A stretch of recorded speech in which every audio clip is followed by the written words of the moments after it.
دھیان کر لی. اور مجھے میرے سیدی نے، کیونکہ میں ڈاکٹر بھی ہوں حکیم بھی ہوں لیکن میں پریکٹس نہیں کرتا، ایک دو سلسلے ہیں اللہ میرے اندر سے وہ نکال دے، اس دن نصیبی حضرت بہ جاؤں گے. پھر جب میں نے یہ دونوں کورس کر لیے تب مجھے سیدی نے بات سنائی. آپ فرمانے لگے کوئی بزرگ تھے ساتھ حکمت بھی کرتے تھے،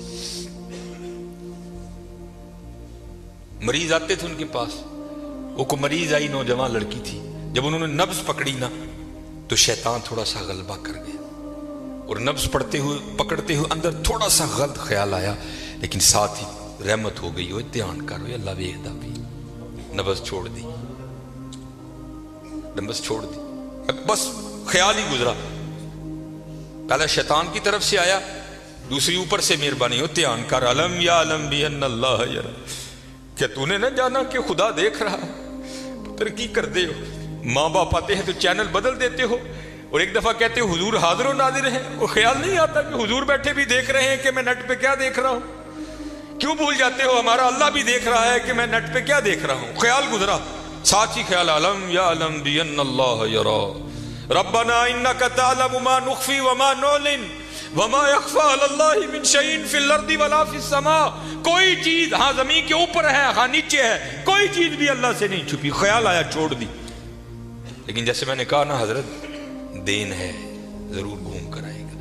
تب گھروں میں ٹینکیاں شینکیاں نہیں ہوتی، تب ماشکی جس کو ہم ذاتی زبان میں کہتے ہیں وہی گھروں میں پانی دینے آتے تھے.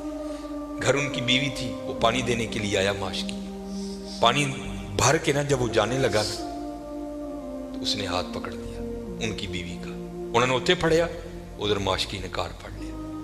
وہ بیوی آگے سے ہاتھ چھڑا کر کہتی ہے وہ پتر کی ہو گئے. اس کو بھی خیال آیا، وہ روتا ہوا بھاگ گیا. اتنے وہ بھی بہ کے چنگا روئے دے، اکھاں لال کیتیاں، کار مائی بھی بڑا روئی. ساری زندگی لنگ گئی ہے، بڈھے ویلے کی ہویا انہیں کی ہاتھ پھڑ لیا میرا، وہ بھی بڑا روئی ہے. حضرت کیم ہوئی گھر آئے تو کیم صاحب دی اکھاں سجی دی، ویکھیا تو گھر والی دی اکھاں سجی دی. انہیں پوچھا بھلی لوگ کی ہویا کیوں روئی؟ انہیں کہا پہلے تسی دسو تسی کیوں روئے؟ انہیں کہا بس اج ایک دھی آئی سی مینوں دکھان لئی، وہ نبض پھڑی تے شیطان نے اندر گندگی پائی، لیکن نال ہی یاد آیا اللہ ویکھدا پیا، میں چھڑ چھڑیا. کہہ لیں گے بس ادھر تسی ادھر پھڑی پھڑی ادھر کار ماشکی نے میری پھڑ. دھیان کریو پتر، دھیان کریو. اج کسی دیاں تیاں نے، کل نوں ساڈیاں تیاں نے بھی جو آنے.